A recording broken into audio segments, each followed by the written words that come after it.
এই দেখো বন্ধুরা, এখানে ঝিঙে পোস্ত রেডি হয়ে গেছে। আমি এদিকে রান্না করছি আর ও দিক দিয়ে জামা কাপড়গুলো কেচে নিচ্ছে। এখানে এই যে আছে দেখো কলমি শাক। হ্যালো বন্ধুরা, good morning and welcome back to my channel. এখন দুপুর 12টা বাজতে 10 মিনিট বাকি। তো যেহেতু এখনও 12টা বাজেনি তাই গুড মর্নিং বলছি। তো এখন থেকে তোমাদেরকে সাথে নিয়ে ব্লগটা স্টার্ট করছি। আই হোপ যে আজকের ব্লগটা তোমাদের ভালো লাগবে। আজকে হলো শনিবার আর এখন তো বলেই দিলাম 12টা বাজতে 10 মিনিট বাকি আছে। তো শনিবারে আজকে তোমরা যারা ডেলি ব্লগ দেখো আমার, তারা তো জানো শনিবারে আমাদের বাড়িতে নিরামিষ হয়। তো আজকেও তার অনথা কিছু না, আজকেও নিরামিষই হবে। আর এখানে নিরামিষ মানে রান্না শুরু হয়ে গেছে, এখানে ভাতটা হয়েছে। আর এখানে দেখো প্যাকেট সবজি এখনও বর ফ্রিজে রাখতে পারেনি। ওর কাজই শেষ হয় না। ওর যেদিনকে অফ ডে থাকে, যেদিনকে একটু অফিস দেরি করে যেতে হয়, সেদিনকে মনে হয় ওর কাজ আরও বেশি হয়। তো যাই হোক, এখানে এই যে আছে দেখো কলমি শাক বেছে ধুয়ে রেখেছি, শুধু কাটতে হবে। ঠিক আছে, এখানে কলমি শাক আছে। আর চলো দেখাই এখানে রান্না হচ্ছে।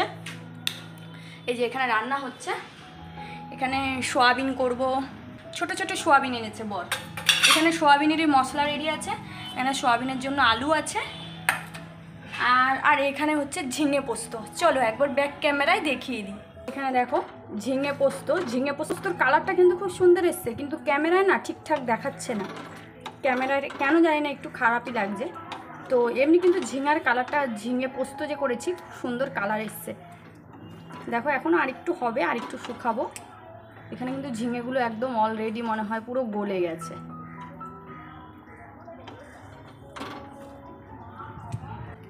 আর এখানে আরেকটা কিছু তোমাদেরকে দেখানো হয়নি, এখানে ঝিঙে পোস্ত হচ্ছে। আর এখানে এই যে সোয়াবিন দিয়ে আলু দিয়ে তরকারি করব। আর এখানে মশলা রেডি আছে। এখানে উচ্ছে দিয়ে মুগ ডাল সিদ্ধ করা আছে, এটা ফোড়নে দিতে হবে। আর এখানে কলমি শাক করবো। আজকের কিন্তু আইটেম এই, আর কিচ্ছু না। এখানে হলো ঝিঙে পোস্ত, সোয়াবিন আলুর তরকারি, মুগ ডাল আর হলো কলমি শাক। তো চলো তোমরা কিন্তু ব্লগটা দেখতে থাকো। এই দেখো বন্ধুরা, এখানে ঝিঙে পোস্ত রেডি হয়ে গেছে। আর এখানে জল বসিয়েছি, জলটা ফুটবে, তারপরে সোয়াবিনটা দেবো। সোয়াবিনটা দিয়ে একটু নুন দিয়ে ফুটিয়ে নেব। আসলে কি হয়েছে, এখানে দেখো আমার রান্নার জায়গা এমনই স্পেস, একদম ছোট্ট একটা জায়গা। তো এখানে আমার ক্যামেরা রাখার মতন কোনো জায়গা নেই। তারপরে আমার ভিডিও করে দেওয়ার মতন কেউ নেই, কেননা বরের কাজে এখন ব্যস্ত আছে। এরকম বড় স্ট্যান্ড, ভিডিও স্ট্যান্ড বলতেও কিছু নেই। ওর জন্য আমি তোমাদের সাথে পুরো রান্নাটা শেয়ার করতে পারছি না। তাছাড়াও এইখানে আমি এই দেখো একদম এখানে কিন্তু একজন দাঁড়ানোর মতন জায়গা আছে।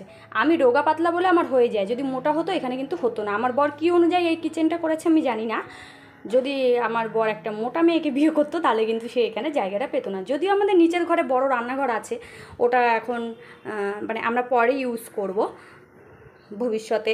তো এখানে এখন টুকটাক চলছে। তো যাই হোক, আর এখানে তার জন্য দেখো এখানে যে ক্যামেরাটা রাখবো আমি কোথায় রাখবো, ওইখানে আমি রান্নাটা করছি। ঠিক আছে, ওইখানে তোমাদেরকে কড়াইটা দেখাতে হবে। এইখানে যদি আমি স্ট্যান্ডে ভিডিও রাখি তাহলেও দেখা যাবে না।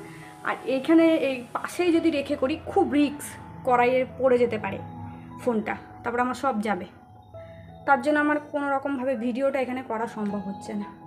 তো যাই হোক, আমি রান্নাটা করি, চলো।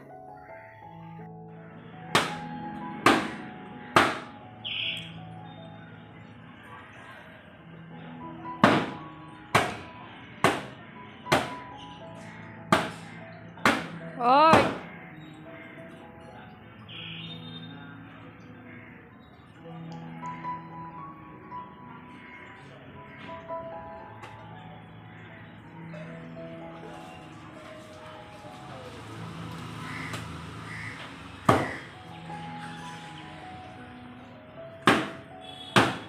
তোমাদেরকে বললাম না যে আমার ক্যামেরা ধরে দেওয়ার মতন কেউ নেই। কেন বলো তো, ওই যে আমার বর দেখো সুখে শান্তিতে বসে বসে জামা কাপড় কাচ্ছে কলতলায়, দেখেছো? ওর জন্য আমি এদিকে রান্না করছি আর ও ওদিক দিয়ে জামা কাপড়গুলো কেচে নিচ্ছে, ভিডিও হচ্ছে। তো ও তো কলতলায় তোমরা দেখতে পেলে সুখে শান্তিতে বসে জামা কাপড় কাচ্ছে, টুলটা নিয়ে একদম আরাম করে বসে জামা কাপড়টা কাচ্ছে। বাইরে ভিডিও করতে গেলে তো ব্রাইটনেস বাড়িয়ে দিতে হয়, আর এখানে জুম করাও আছে। তো বাইরে ভিডিও করেছি, ব্রাইটনেসটা বাড়িয়ে দিয়েছি, তার জন্য ঘরে ওরকম লাগছিলো। তো যাই হোক, তোমরা তো দেখতে পেলে ও কতগুলো জামা কাপড় নিয়ে বসেছে, এখন ও কাচা ধোয়া করবে, তাই আমাকে ক্যামেরাটা করে দিতে পারবে না।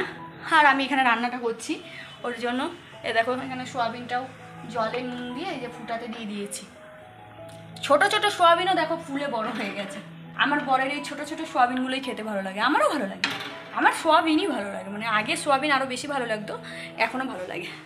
আর শনিবার দিন যে নিরামিষ যে একটু কষ্ট হবে সেরকম কিছু না, জানো তো বন্ধুরা। শনিবার দিন মানে আমার আনন্দ। ধোকা না হয়তো সোয়াবিন করি, ধোকাও আমার খুব পছন্দের খাবার, আর সোয়াবিনও আমার খুব পছন্দের খাবার। তাই শনিবার দিন আমার কোনো কষ্ট হয় না নিরামিষ খেতে।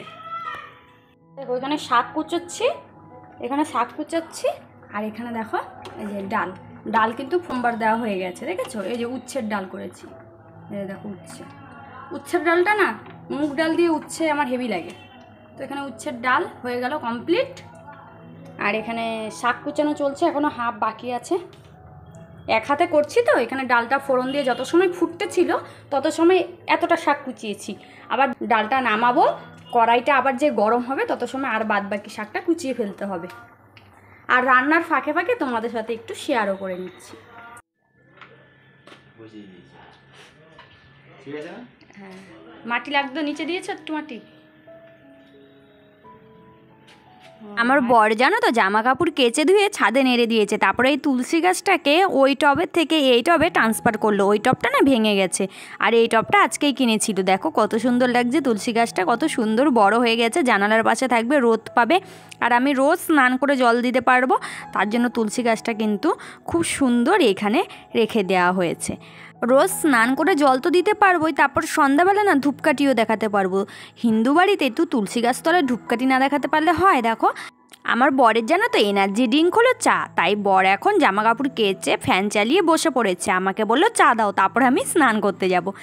ঠিক আছে বসো, চা দিচ্ছি। আর এখানে সোয়াবিন আলুটাকেও ভাজা হচ্ছে, আলুটা আগেই ভেজে নিয়েছি, সোয়াবিনটা পরে দিলাম। এবার আলুটাকে তুলে নেবো আর সোয়াবিনটা আর একটু ভেজে নেবো। তো যাই হোক, দুপুরের লাঞ্চ তো কমপ্লিট হয়ে গেছে, এখন আমরা খেতেও বসে পড়বো।